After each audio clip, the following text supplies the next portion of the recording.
दोस्तों, इस असीम ब्रह्मांड में तारों और आकाशगंगाओं के बीच इतनी ज्यादा दूरी है कि वहां जाना तो दूर की बात है, हमारे लिए उसकी कल्पना करना भी मुश्किल है। और हमारे मौजूदा स्पेसक्राफ्ट इतने सक्षम नहीं हैं कि कम समय में इतनी ज्यादा दूरी को तय कर सकें। लेकिन कम समय में इतनी ज्यादा दूरी जो कि लाइट ईयर्स में होती है, उसको तय कर पाना असंभव भी नहीं है।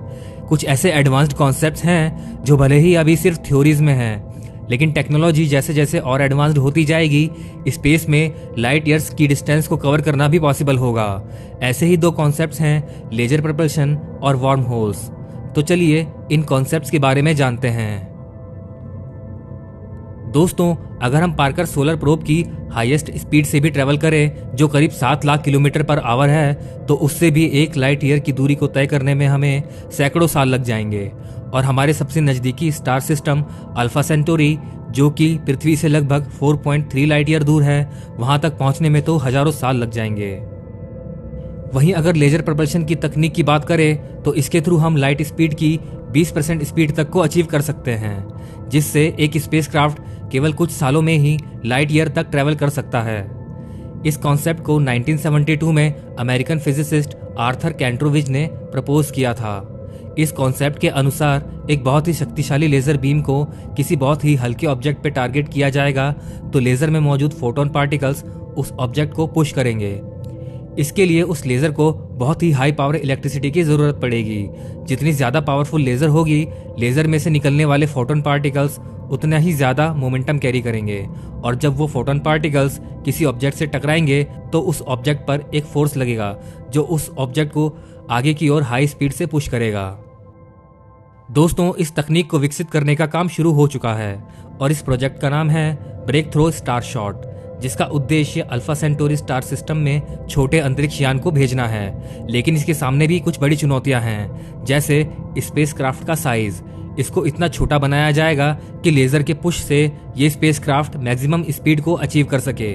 इसका साइज सेंटीमीटर में होगा और इसका वजन केवल कुछ ही ग्राम होगा। इसे एक नैनो स्पेसक्राफ्ट भी कह सकते हैं। दूसरी चुनौती इसके सामने है स्पेस में मौजूद रेडिएशन और धूल या स्पेस डस्ट की। इतने छोटे स्पेसक्राफ्ट को रेडिएशन और स्पेस डस्ट से बचाना बहुत ही चुनौती भरा होगा। साथ ही कई बार इसकी स्पीड को घटाने और बढ़ाने की जरूरत पड़ेगी। तीसरी चुनौती इसके सामने है कम्युनिकेशन और स्टेबिलिटी की। ज्यादा दूरी तय करने के बाद इसमें कम्युनिकेशन डिले की प्रॉब्लम आएगी। जैसे जैसे ये स्पेसक्राफ्ट पृथ्वी से दूर जाता रहेगा, वैसे वैसे इसको सिग्नल भेजने और इससे सिग्नल रिसीव करने में लगने वाला टाइम भी बढ़ता जाएगा, और तब इसको कंट्रोल करना काफी मुश्किल हो सकता है। साथ ही लेजर बीम की एक लिमिट होती है।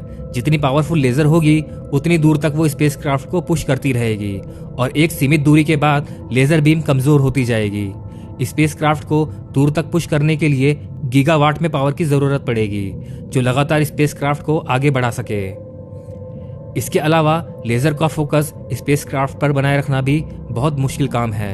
इतने छोटे से स्पेसक्राफ्ट से दूर से लेजर का फोकस बनाए रखना आसान नहीं होगा। इंटरस्टेलर ट्रेवल के लिए दूसरा कॉन्सेप्ट है वार्म होल्स। ये एक हाइपोथेटिकल कॉन्सेप्ट है जो आइंस्टीन की थ्योरी ऑफ जनरल रिलेटिविटी पर बेस्ड है। इस कॉन्सेप्ट के अनुसार ब्रह्मांड में मौजूद सभी ऑब्जेक्ट्स स्पेस फैब्रिक में कर्व बनाते हैं, और जिसकी वजह से ऐसा पॉसिबल है कि दो विशाल स्पेस ऑब्जेक्ट के बीच कोई ऐसा पॉइंट हो जो एक शॉर्टकट की तरह काम करे। इसे स्पेस टनल कहा जाता है। एक ऐसी टनल जिसके थ्रू ब्रह्मांड में एक जगह से दूसरी जगह बहुत कम समय में पहुंचा जा सकता है, जहां पहुंचने में अभी हमें लाखों या अरबों साल लगेंगे।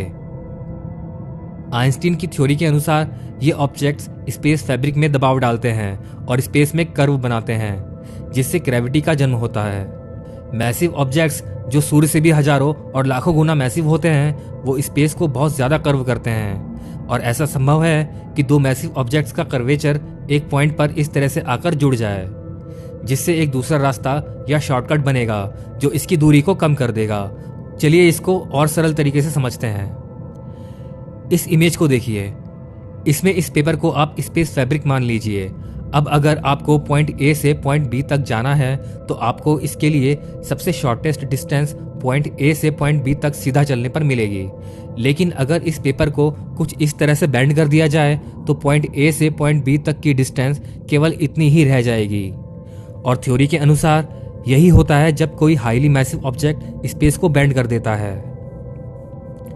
लेकिन दोस्तों, वैज्ञानिकों के मुताबिक इस थ्योरी में भी कुछ गंभीर समस्याएं हैं। वैज्ञानिकों का कहना है कि ये वार्म होल्स बहुत ही ज्यादा अनस्टेबल हो सकते हैं, जिसके अंदर जाने पर कोई भी चीज नष्ट हो सकती है। अगर कोई स्टेबल वार्म होल मिल भी जाए तो उसकी एंट्री पॉइंट पर इतनी ज्यादा ग्रेविटी होगी जो किसी भी चीज को कुचल कर रख देगी। दोस्तों, अगर हम इन चुनौतियों को भी दरकिनार कर दें तो सबसे पहले ज़रूरत है इसके एग्जिस्टेंस को प्रूव करने की। हालांकि वैज्ञानिक वार्म होल को खोजने की लगातार कोशिश कर रहे हैं और इसके लिए वो ग्रेविटेशनल वेव्स और स्पेस टाइम में होने वाली अनयूजुअल डिस्टॉर्शन की स्टडी करने में लगे हैं। तो दोस्तों, ये थे इंटरस्टेलर ट्रैवल के 2 ऐसे एडवांस्ड कॉन्सेप्ट्स जो भविष्य में इंसानों को रहस्यों से भरे इस ब्रह्मांड को समझने में एक नई दिशा दे सकते हैं।